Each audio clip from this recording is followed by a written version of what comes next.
y no es un dato menor este. Entonces está con cuestión el decreto, el DNU 260, ¿sí? Resoluciones del jefe de gabinete en consecuencia y del gobierno de la ciudad en consecuencia, la número 17, que entre otras cuestiones reglamentarias y más específicas, torna obligatorio el uso de tapabocas, ¿no? Nariz, mentón y boca, para la circulación en los lugares públicos y para el ingreso a comercio, bueno, lo ya conocido, que luego fue protocolo en todo el país, con las distintas fases que debimos atravesar y que van y vienen en estos días aún. ¿Qué se expresa? El amparista expresa que él, a raíz de toda la cuestión de la pandemia, no ha podido seguir llevando adelante sus actividades normales, las ya dichas, y que por ese motivo se ha dedicado a hacerle el delivery a los productos que la señora, su esposa, vende a través de una plataforma de internet. Dicho así en estos términos. Que por ese motivo él tiene que circular en la calle aproximadamente 6 horas por día y que el uso del tapabocas lo restringe, el uso del tapabocas le genera dificultades, el uso del tapabocas le genera una supuesta retorno de la exhalación que le es tóxico y que puede producir una hipoxia. Con lo cual, él siente que se ve restringido su derecho a respirar libremente en forma normal en los espacios públicos, con lo cual a él representa, según el planteo, un peligro también para su capacidad pulmonar y su salud en definitiva. Fundamenta en el 33 de la Nacional, en el 43 y los correlativos y los concordantes de la Constitución de la Ciudad de Buenos Aires, la Ciudad Autónoma de Buenos Aires. Para fundar los hechos, los extremos, él plantea una serie de artículos periodísticos de Clarín y de Infobae, y también algunas páginas, algunos links de la sociedad de infectología y sociedades de entidades sobre enfermedades respiratorias y virología, que aporta como documental. Ahora, primero voy a decir 2 cosas breves y después vamos a ampliar un poco. Lo primero, la precariedad del planteo en causa propia hecho por un colega. La verdad no está bueno. Pensando desde aquí en el razonamiento jurídico, no termina cuestionando el DNU 260, no cuestiona ni siquiera en general las restricciones de la pandemia en términos de la jefatura de gabinete o Ministerio de Salud y protocolo.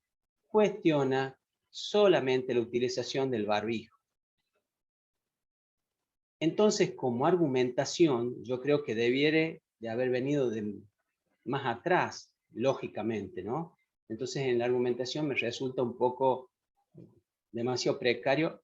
Y la otra cuestión es la orfandad probatoria, que vamos a retomar después. Hay una evidente orfandad probatoria que uno, al ser docente universitario, la verdad que uno le reprobaría el práctico al alumno por falta de los conceptos o la estructura que pretende probar los hechos que se argumentan. Y que sea un amparo no implica que no tenga que probar nada. Bien lo dijo Leo hace un rato, la cuestión del debido proceso y de verosimilitud del derecho es que es lo que aquí está complicado. Entonces, no quiero perderme nada porque es riquísimo o no, pero bueno, es digno de nombrar. Cuando él habla, ¿cómo voy con el tiempo? Entonces, él nos habla acá de que su pedido es que se lo exima de manera urgente de la utilización del barbijo o tapabocas. Quiero marcar un detalle, que la resolución 17 que la ataca de la Ciudad de Buenos Aires, tiene 2 artículos. En el primer artículo está la imposición de la restricción del uso de barbijo. Y en el segundo artículo, justamente dice que podrá ser eximido del uso del barbijo aquella persona que acredite por razones sanitarias que no puede portar. Con lo cual, el rasgo de arbitrariedad manifiesta los tenemos que descartar de entrada. Además de las circunstancias pandémicas por él no discutidas al no discutir el DNU 260. Desde la lógica racional. Entonces, luego habla de este derecho a respirar normalmente, que de última lo podríamos atar a los derechos ambientales, al derecho a la salud y el derecho ambiental, en un contexto más amplio. Pero el derecho a respirar normalmente es una novedad semántica que la podríamos incorporar. Lo entendemos como uno de los derechos que existen, por supuesto. Entonces, y acompaña Clarín, Infobae y 2 links. Bien, vamos a ver rápidamente qué dice la Cámara. Va el juzgado de primera instancia.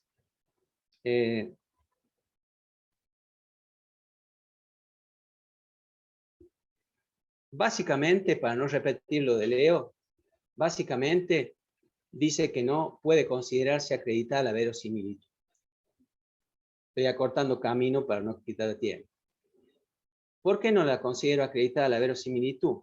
Básicamente por la orfandad probatoria y porque para partir en la probanza de un daño o de la eminencia de un daño, de la cuestión de la necesidad del amparo y de la urgencia, pidiendo una medida cautelar, tengo que decir cómo estoy y cómo estaría. Y esta cuestión no se verifica, algo decían ahí las colegas cuando hablaban de la parte carcelaria. Esto de verificar del plexo probatorio fáctico, que nunca puede ser, por más que restringido, inexistente.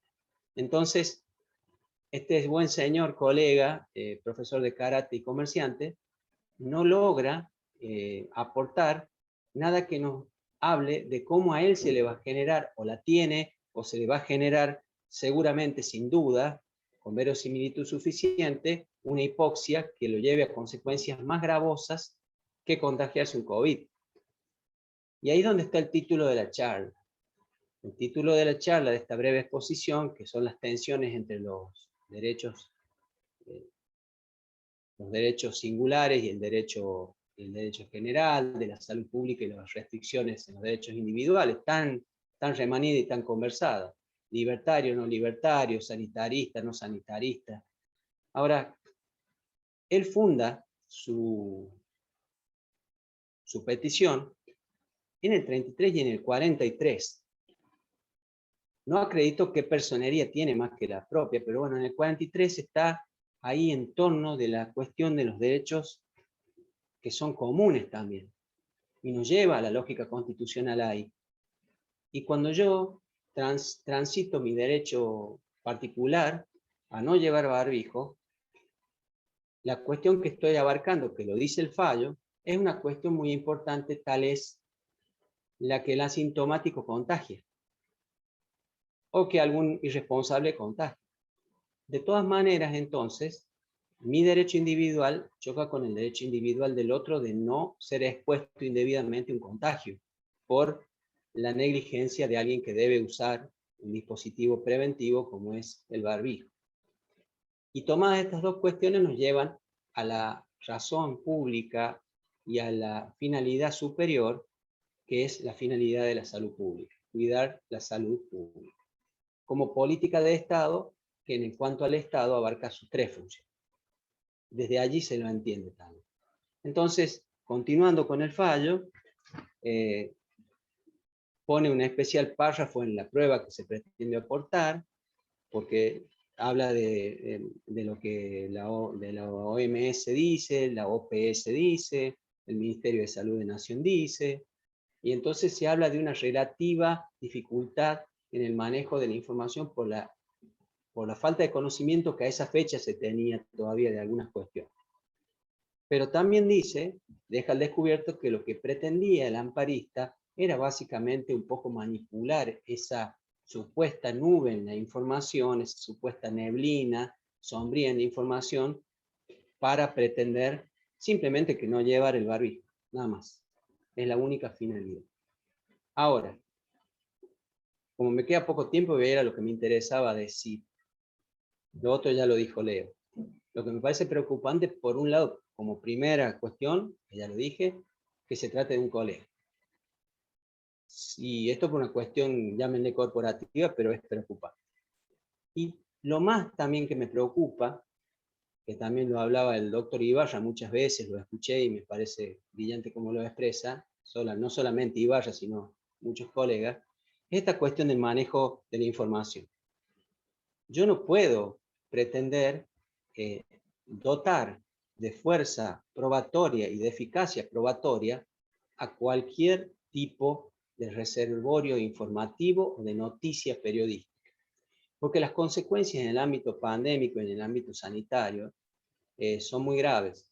Entonces, me parece muy bien que directamente le haya puesto el juez, que carecía de entidad para tomarlo en consideración, y porque además es evolutivo.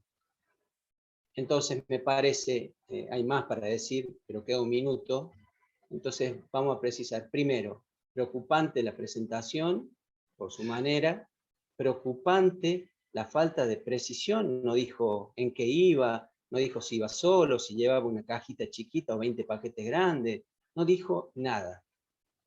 Y además, esta cuestión del manejo supuesto de información, supuestamente dándole pretendida eficacia o verosimilitud para presentárselo al juez.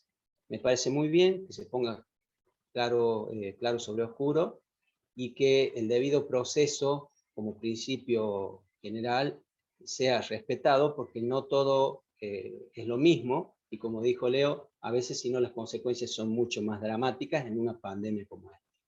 Y creo que estamos en tiempo, faltan 10 segundos, así que dejo la posta, espero poder haber transmitido un poco de lo que pensaba decir. Gracias. Muy bueno, Felipe, muchas gracias.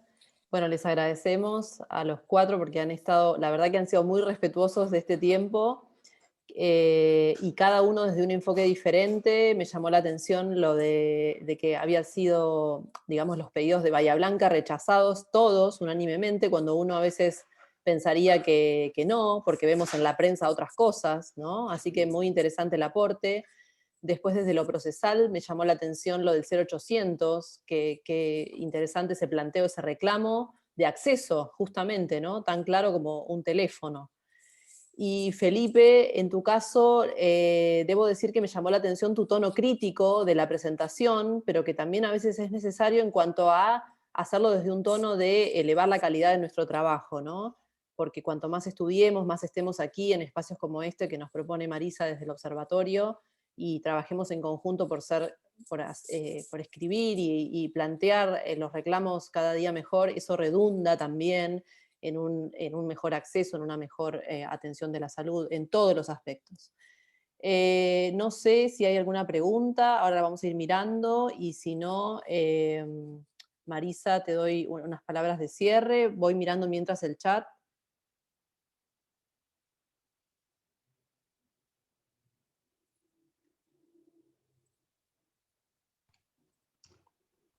Leonardo, yo, si me permiten las coorganizadoras, te voy a hacer un aporte de la jurisdicción de Bahía Blanca. Nosotros acá tenemos 2 juzgados federales. Uno notificó siempre por oficio la concesión de las medidas cautelares y el traslado para que informen del artículo 8. Y otro, desde el día 1, notificó por mail a mails que fueron informados o que surgen de la superintendencia, y lo sigue haciendo. Corrobora bien que estén bien anoticiados, obviamente, al momento de dictar sentencia, pero lo siguen haciendo así. Sí, vos sabés que aprendimos de pronto a enviar correos con certificación de recepción, control de seguimiento y cuestiones que nosotros, la verdad, no teníamos ni idea.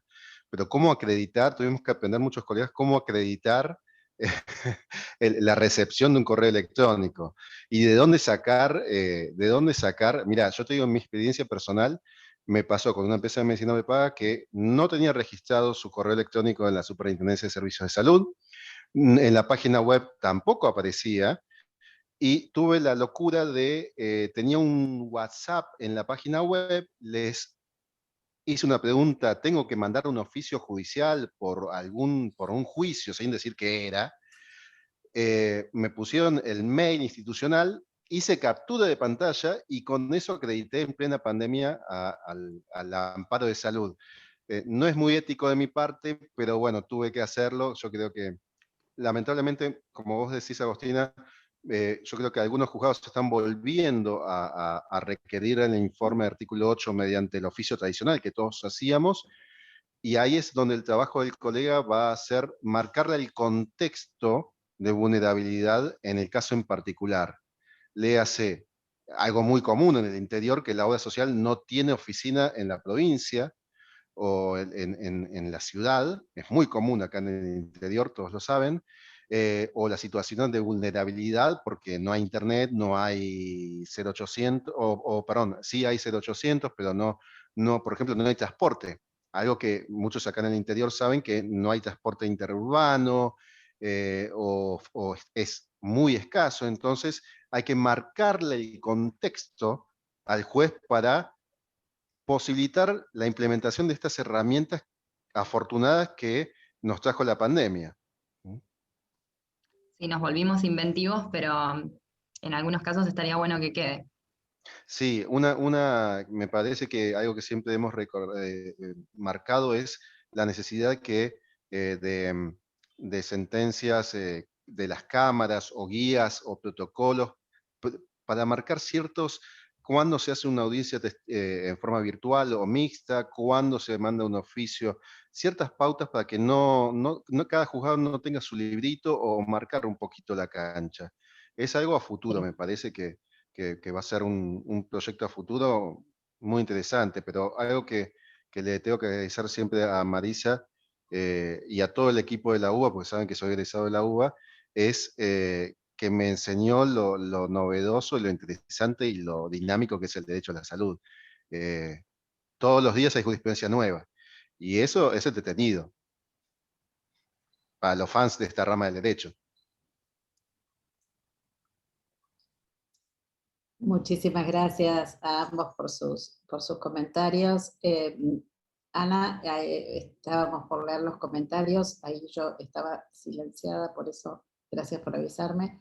Está el comentario, no sé si querés leerlo, de Amelia Franchi. Amelia Franchi es médica, ha sido directora de un hospital del conurbano profundo de Buenos Aires, así que le agradecemos su presencia, su compromiso, y con ella nuestro reconocimiento especial a todos los profesionales de la salud por estas batallas que vienen librando, un reconocimiento emocionado y sobre todo memoria muy, muy activa por su lucha y por su compromiso, ¿no? Que no deben ser olvidados.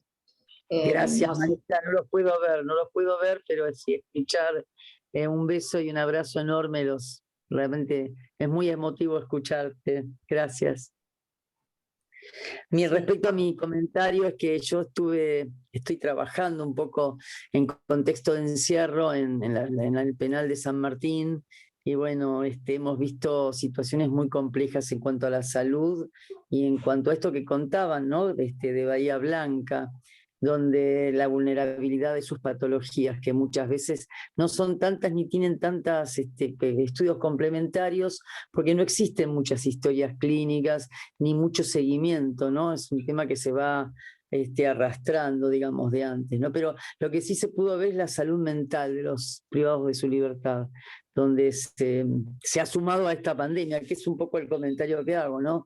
Aparte de lo vulnerable o no, es el tema del encierro y no tener familia que se acerque, porque desde marzo dejaron de estar, la salud mental fue un tema puntual de las personas, ¿no? No solo de los, por supuesto que no de los de contexto de encierro, de la mayoría de las personas, de los ancianos, de los grandes, de las personas que estén vulnerables en su casa, de las personas fundamentalmente internadas con COVID que no pudieron estar acompañados, y gente que se ha muerto en soledad, que eso fue tristísimo. Sí, para los que les interesa profundizar en este punto, el CONICET ha armado una red de decisiones y cuidados y derechos al final de la vida que tengo el honor de presidir, de coordinar, así que para todos los que les interese, hay allí elaborados documentos interdisciplinarios muy interesantes en relación, muy interesantes por esta profundidad, que es solo un conjunto de personas que construyen desde muchas visiones, desde muchas aristas, historiadores, sociólogos, trabajadores sociales, médicos, enfermeros, psicólogos, estas cuestiones sobre el final de la vida que tanto nos han preocupado en el transcurso de la pandemia también. Así que, bueno, estaba este comentario, gracias nuevamente a Amalia, y otra vez del agradecimiento, el reconocimiento en voz a todo el equipo sanitario. Un beso No sé, grande y gracias por dejarme participar en este observatorio que es maravilloso. Ana, ahí... Sí, gracias Perdón. Amelia. Me uno Perdón. ¿Sí? ¿Quién? No, yo quería Sofía, hacer por ahí, sí, un comentario respecto a lo que Amelia refería del no ingreso de los familiares a las unidades penitenciarias.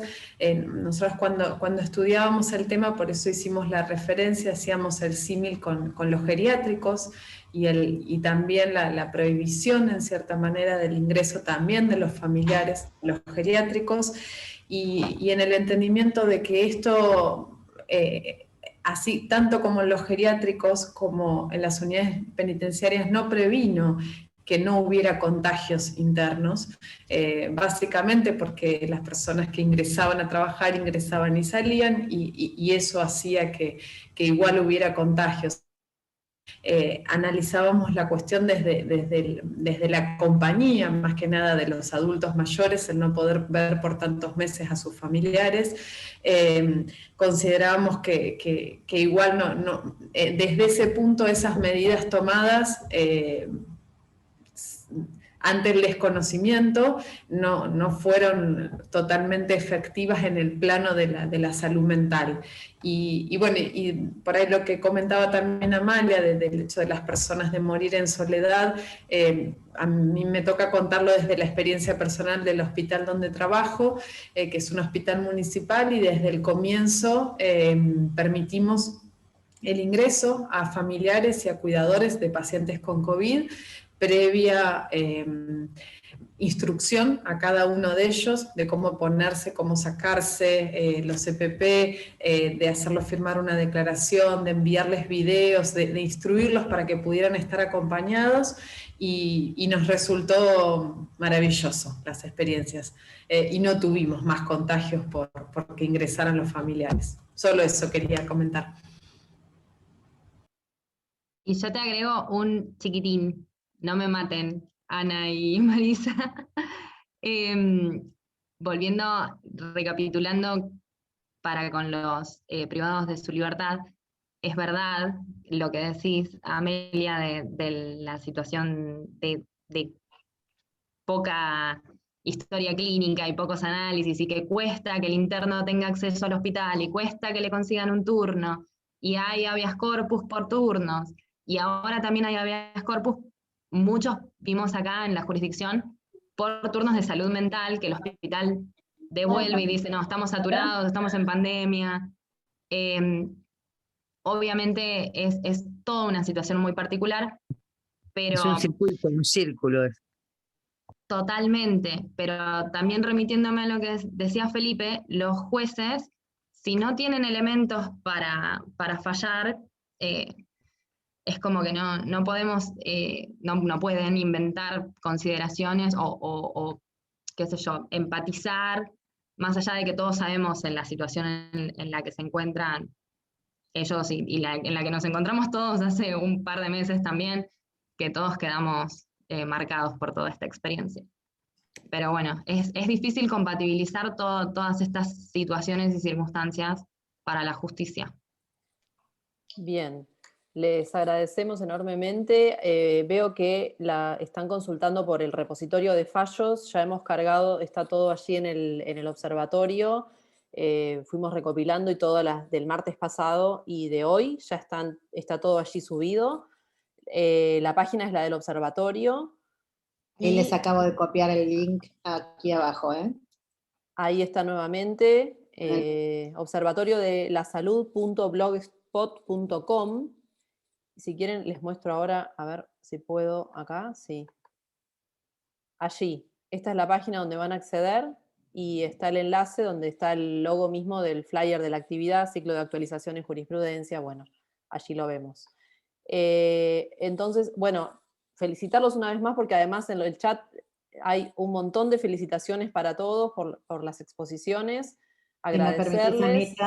Decirles que Soledad Fernández los saluda, Magdalena, Silvina, Analía del Huerto Aquino, Patricia Brand, los fallos ya los tenés allí de nuevamente copiados, Soledad Fernández también, Carito Nieto, muchas gracias, Eduardo Fortini, Mario Eduardo Fortini también los saluda y les agradece, Carito Nieto muy interesante, Janina González, somos conciliando, parece, demanda Carito Nieto de nuevo. ¿Hay alguna estadística sobre los contagios y fallecidos de las personas privadas de su libertad? Tienen, no, Agos no hay, ¿no? No hay ninguna oficial. Si te pones a googlear, aparecen más muertos por motines que por contagios confirmados de coronavirus, y no tenemos ninguna estadística. Por lo menos en la jurisdicción de Bahía Blanca, de aquellos que han planteado pedidos de morigeración o de excarcelación, no nos han noticiado que ninguno ha tenido ningún deceso.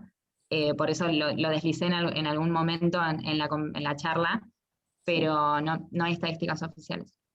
Perfecto. Aquí somos conciliando. Verónica Prieto tiene, la vamos a silenciar. Después, demandas sumarísimas de reafiliación, nos mandan a hacer oficios del informe previo artículo 400 sin intervención del juzgado. Sí, son todos temas a los que se refirió Leonardo justamente en su alocución.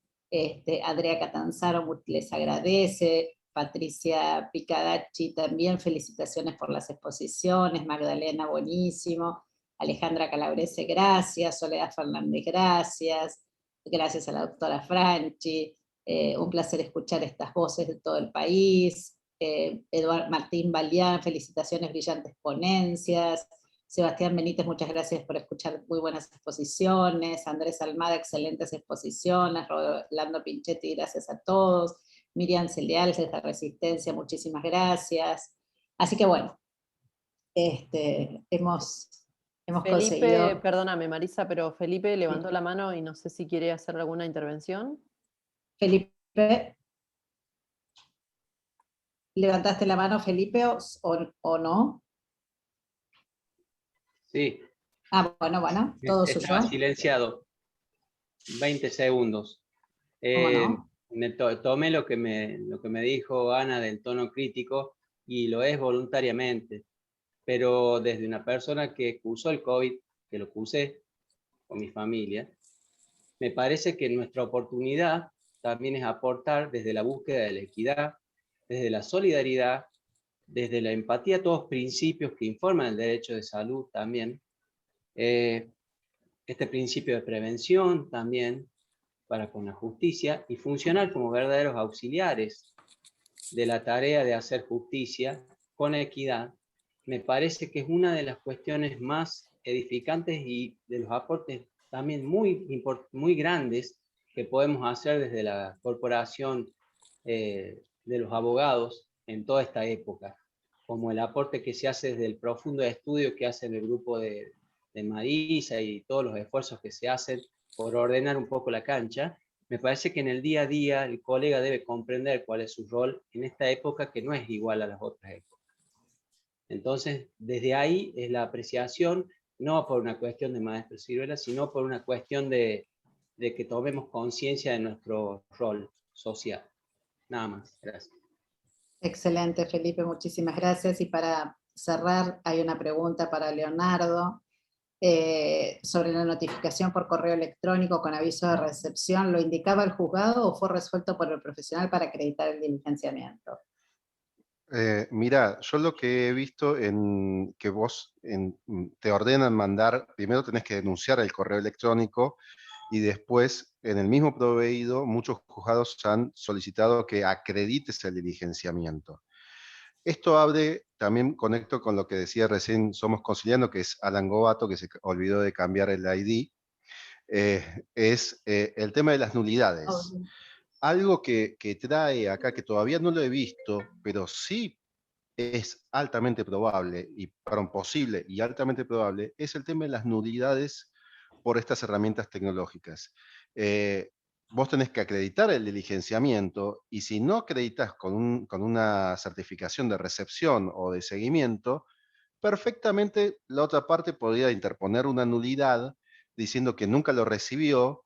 Y si bien, ya sé que me van a decir, no se establecen nulidades en los amparos de salud, sí abre la posibilidad de discusión esta temática y pueden barrar un proceso tan importante como un amparo de salud. Por eso es altamente recomendable acreditar que la demandada acusó el recibo o por lo menos el seguimiento del correo electrónico. ¿Mm? Muchísimas gracias por la respuesta. Gracias, Julia López desde Chaco. La doctora Wimmer, muy interesante las exposiciones. Celeste Billinger, muchísimas gracias, grandes exposiciones. Acuse de recibo. Hasta ahora no hemos tenido planteo de nulidades y han contestado. Actualmente algunos prepagos y obras sociales se han registrado en el sistema de OX.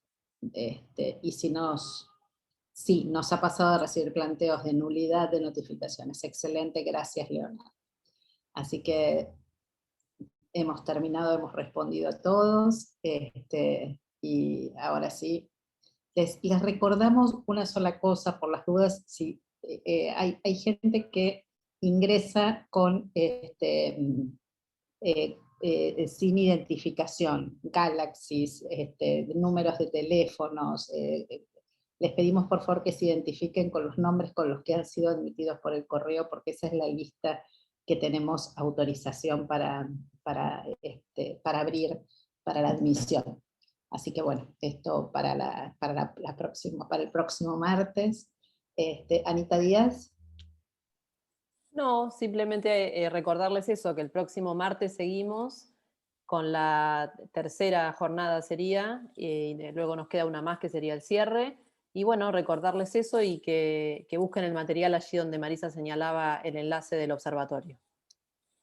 Bueno, y les agradecemos muchísimo a los disertantes, brillantes exposiciones, certeras, prolijas, precisas, en esta resignificación que la pandemia nos ha permitido hacer del derecho de la salud. Así que muchísimas gracias a ustedes y muchísimas gracias a todos los que se han sumado a participar.